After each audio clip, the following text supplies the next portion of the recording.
और अब्बास साहब, ज़रा आपसे गुफ्तगू का आगाज़ करते हैं। ये पाकिस्तान में तो लगता है कि अब जो पैगाम रसानी है ये खतूत के ज़रिए ही हुआ करेगी सर, और चलें इसी बहाने कम्युनिकेशन की जो मिनिस्ट्री है उसका भी कुछ भला हो जाएगा। लेकिन एक तरफ खान साहब आर्मी चीफ को ख़त लिख रहे हैं और उनसे पॉलिसीज़ को तब्दील करने की बात कर रहे हैं। दूसरी तरफ सर आप लोग अपना नैरेटिव, जो आपका बयानिया है, वो आप लोग वापस लेने को तैयार नहीं है। तो क्या ये खुला तजाद नहीं है? वैसे देखिए पारस भी इसमें तो कोई शक नहीं है कि पाकिस्तान में जो ताकत का मंबा है, जो पावर कॉरिडोर है, वो एस्टैब्लिशमेंट है। तो जब कभी खान साहब ये इस तरह की बात करते हैं, और ये कोई पहली दफा नहीं है, ये पहला खत नहीं, ये तकरीबन तीसरा खत है पिछले 1.5 साल में जो उन्होंने इस वक्त सपा सलार को लिखा। तो उसका पहली लाइन था कि फौज भी और ये कौम भी मेरी। सो इससे कम से कम ये जो एक रेटरिक बिल्ड हो रहा था कि शायद एस्टैब्लिशमेंट और पाकिस्तान तहरीक इंसाफ में कोई बहुत बड़ा गैप है, कम से कम वो तो वहीं पे किल हो जाएगा। लेकिन आगे जो खान साहब ने 5 या 6 पॉइंट्स बताए हैं, जिसमें वो पाकिस्तानी फौज के सपा सलार को बता रहे हैं कि फौज की इतनी सारी कुर्बानी, और यकीन करें मतलब डेली की बेसिस के ऊपर जब हम टीवी देखते हैं, जब कभी कोई एक फौजी की शहादत की खबर आती है तो तकलीफ होती है। किसी का बेटा है, किसी का मतलब खावंद है, किसी का बाप होगा, वो हमारी कौम के लिए, हमारे आजादी लड़ता।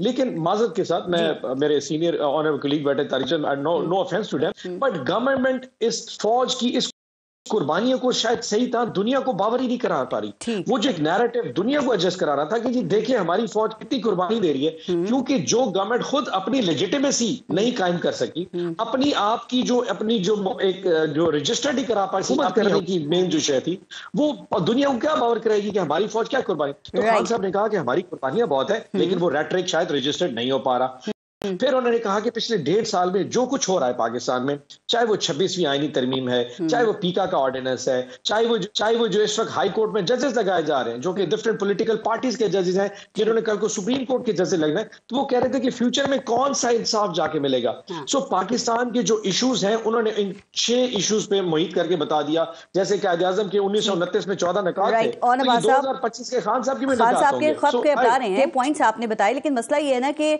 जहां खत लिखा गया वहां से जवाब जो आया है वो भी आपको मालूम है ना। उन्होंने कहा कि पहले तो हमें खत ही नहीं मिला और फिर उसमें उनको दिलचस्पी भी नहीं है, उन्होंने कहा। तो सर आप नहीं समझते कि इस पैगाम में भी एक पैगाम छुपा हुआ है कि आप लोग भी अपनी अदाओं पे जरा गौर करें? क्या सिर्फ एस्टेब्लिशमेंट ही वो वजह है जिससे दूरियां पैदा हो रही हैं? सर सिर्फ एस्टेब्लिशमेंट ही है वो? आपके अपने लोग जो खास तौर पे पाकिस्तान से बाहर बैठे हुए हैं, क्या उनकी वजह से दूरियां पैदा नहीं हो रही हैं? अच्छा, वैसे पारिस भाई, बात है, हम आज से 1.5 साल पहले जब आपको कहते थे कि हम सिर्फ उससे बात करेंगे जिसके पास ताकत है, तो हमारे ऊपर तनकीद कीजिए, आप पॉलिटिकल लोगों से बात नहीं करते। पॉलिटिकल लोगों से बात करके देख ली तो उसका अल्टीमेट रिजल्ट आपने देख लिया कि हमें जिस किस्म की लेटे पड़े हैं, जिनाब लंबे हुए पड़े हैं, आपने मशरूत बात की, आपने गैर मशरूत नहीं की। कभी मशरूत मुज़ाकरात कामयाब होते हैं? हाँ जी, मेरी बात सुन लीजिए। हम वहां से वापस आ गए। खत लिखा जाता है, इसका ये मकसद नहीं है कि हम बहुत ज्यादा मतलब अब इस वक्त हमारे पास कोई ऑप्शन नहीं है या इशू। पॉइंट ये है कि जो लोग मैटर करते हैं पाकिस्तान में, उनको बावर कराया जा रहा है कि अब वो रिस्पॉन्ड करे ना करे, वो इसको पॉजिटिव ले या नहीं, कौम तो देख रही है। अल्टीमेटली देखिए पावर का मेन कॉरिडोर आप ठीक कह रहे हैं। देखिए माजी में भी सियासी जमातें ही उनसे बात करती रही और अपने मामलात को बेहतर करती रही, इसमें तो कोई दो राय नहीं है। लेकिन मैं आपसे ये कह रही हूं सर कि क्या दूरियां सिर्फ एस्टेब्लिशमेंट की वजह से हो रही हैं? अब देखिए कल आप लोग यौम-ए-सियाह मना रहे हैं, क्या इस वक्त सर आप अपने जो पीटीआई के मेरा सवाल सुनिएगा ओनबाज साहब, पीटीआई के रहनुमाओं के आप बयानात सुन लें सर। अब अली अमीन गंडापुर की जगह जुनैद अकबर ने ले ली और वो फिर वो गोलियां खाने और लाशों की बातें शुरू कर दी हैं। वहां जो नारे लगे वो भी आपके इल्म में है। तो सर ऐसे खतो किताबत का कोई फायदा होगा? ऐसी बातों का फायदा होगा जो आप लोग कर रहे हैं? मैं करूं, अगर अली अमीन या जुनैद अकबर की बात किसी को तुर्श लगी हो, तो क्या मेरा सवाल इस वक्त जो हुकूमत में लोग उनसे नहीं पहुंचता? क्या आप में से किसी एक ने एक्नॉलेज भी किया कि 26 नवंबर को 14 शहादत थी? किसी एक शहीद आपकी हुकूमत में से भी कुछ चला गया? बल्कि हमें तो ये गुफ्तगू सुनने को मिलती है कि अगर तुम लोगों ने 8 फरवरी को फिर एहतजाज किया, अगर वो उसी तरह का हुआ तो वही कुछ होगा जो 26 नवंबर को होगा। अगर इस माइंड सेट के साथ हम ऑपरेट करें तो कभी उनको भी कोई बुरा कहेगा या सारी सिर्फ हमारी स्टेटमेंट? देखिए हम तो रिसीविंग एंड पे, मतलब लीडरशिप ही हमारी जेल में, खान साहब भी जेल में, उनकी बीवी मतलब बुशरा आपा का कोई लेना नहीं, उसको दोबारा आपने जेल में डाल। सलाम करें कि ये सवाल सिर्फ आपकी तरफ नहीं उठे, गवर्नमेंट से भी इतने ही तनकीदी और सख्त सवालात इस पे किए गए हैं। अब कल आप बात जो करें खैबर पख्तूनख्वा में आप बड़ा एहतजाज कर लेंगे, बड़ा जलसा आप कर लेंगे ओनबाज साहब, लेकिन हर जिले में आप एहतजाज कर सकेंगे? वही है ना मसला कि आपको इजाजत तो दी नहीं गई है, फिर क्या होगा?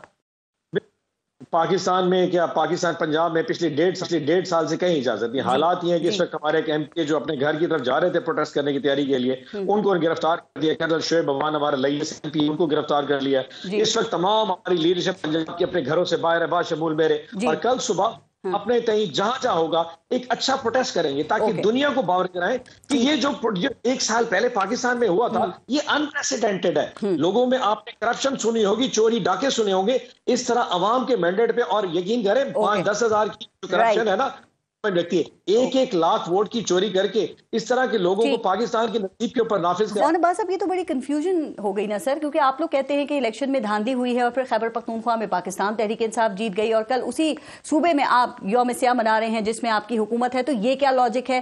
क्योंकि आपको पता है ना कि JUIF और ANP ये कह रही है कि खैबर पख्तूनख्वा में पाकिस्तान तहरीक इंसाफ को धांधली से जितवाया गया। तो जरा समझाएं तो सही ना, ये कौन सी कुव्वत है जिसने आपको एक सूबे में इलेक्शन जितवा दिया धांधली से?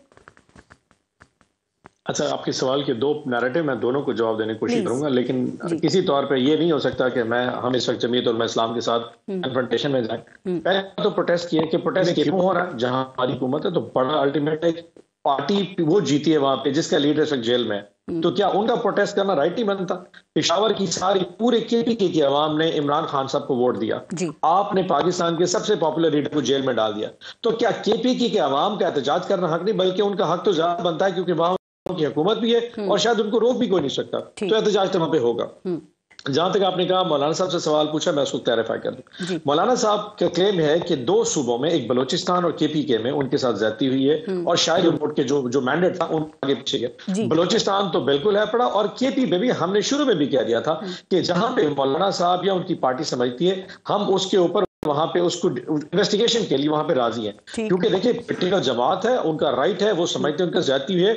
और अगर फेडरेशन में पाकिस्तान तहरीक इंसाफ समझती है कि जैसे हमारे साथ सिंध में ज्यादती हुई है, हमारे साथ अगर किसी का KP में क्लेम है तो जो राइट हमारा है पड़ा वहां पे इन्वेस्टिगेशन का, वो राइट दूसरी ले लेते हैं। किसी तौर पर मैं आपको एग्जांपल दूं, उमर अयूब साहब की हरीपुर NA18 से उन्होंने इलेक्शन कंटेस्ट किया, वहां पे मुस्लिम लीग नून के कैंडिडेट थे बाबर नवाज, उन्होंने धांधली के तहकीकात के लिए इलेक्शन कमीशन में गए तो उमर अयूब ने हाई कोर्ट से वहां पे हुक्म इम्तना ले लिया। सर ये फिर देखे ना, ये दौरा में करूं वैसे उमर अयूब साहब ले रहे 1,60,000 वोट, उनका मुखालिफ ले रहा है 30,000। तहकीकात होने देना सर। 30,000 की लीड से इलेक्शन जीत रहा है। इलेक्शन कमीशन में दरखास्त देने का उस शख्स का मकसद ये था कि उनका जो नोटिफिकेशन है वो रोक लिया जाए ताकि वो MNA डिक्लेयर ना हो। और बात साहब मुझे बताएं, सिर्फ तहकीकात वहां होनी चाहिए जहां पे मार्जिन कम हो, अगर वो ज्यादा मार्जिन से जीते तहकीकात होने दें सर।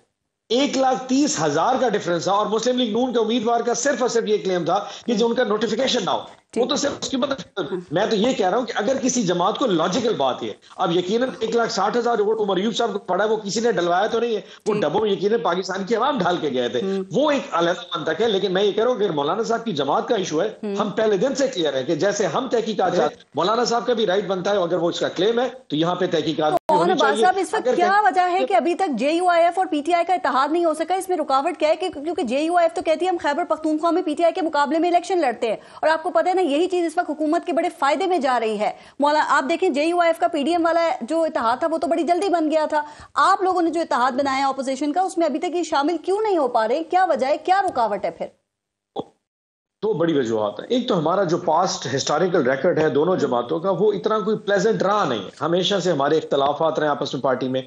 मेरे ख्याल में ये बहुत ज्यादा खुश आइंद है कि इस वक्त जितने दूरियां में थी वो दूरियां बहुत सिमट के बहुत करीब आ चुकी हैं। अगर कहीं पे थोड़ा सा डिफरेंस रह चुका है, ऑब्वियसली उसकी वजह नजरियात भी हैं, हम दो पॉलिटिकल डिफरेंट किस्म के जो एक माइंडसेट्स हैं उनको ऑब्वियसली वहां पे रिप्रेजेंट करते हैं। उनका अपना एक पॉलिटिकल, एक अपना उनकी मेन स्ट्रीम है, हमारी अपनी पॉलिटिकल मेन स्ट्रीम है, और वो हमेशा एक दूसरे के खिलाफ इलेक्शन लड़ते हैं। तो कितनी दूर के खिलाफ के बावजूद, अब मौलाना साहब खुद अलीमीन गंडापुर के खिलाफ इलेक्शन लड़ते रह गए, लेकिन तब भी आप देखें कि हमारी बात कितनी करीब आ गई। लेकिन उसकी दूसरी वजह यह है कि कहीं ना कहीं पे 26वीं आईनी तरमीम के हवाले से भी बहुत सारी ऐसी चीजें थी जहां पे कहीं हमारा थोड़ा सा इख्तलाफ था। But having said that, I see a very बहुत जबरदस्त किस्म का मुस्तकबिल देखता हूं इन दो जमातों के हवाले से। दोनों जमातों को जल्दी कंटेनर पे देखेंगे, और आप जो एक बड़ी हुकूमत मुखालिफ तहरीक चलाना चाह रहे हैं, क्या वो मुमकिन होगा और कब तक होगा?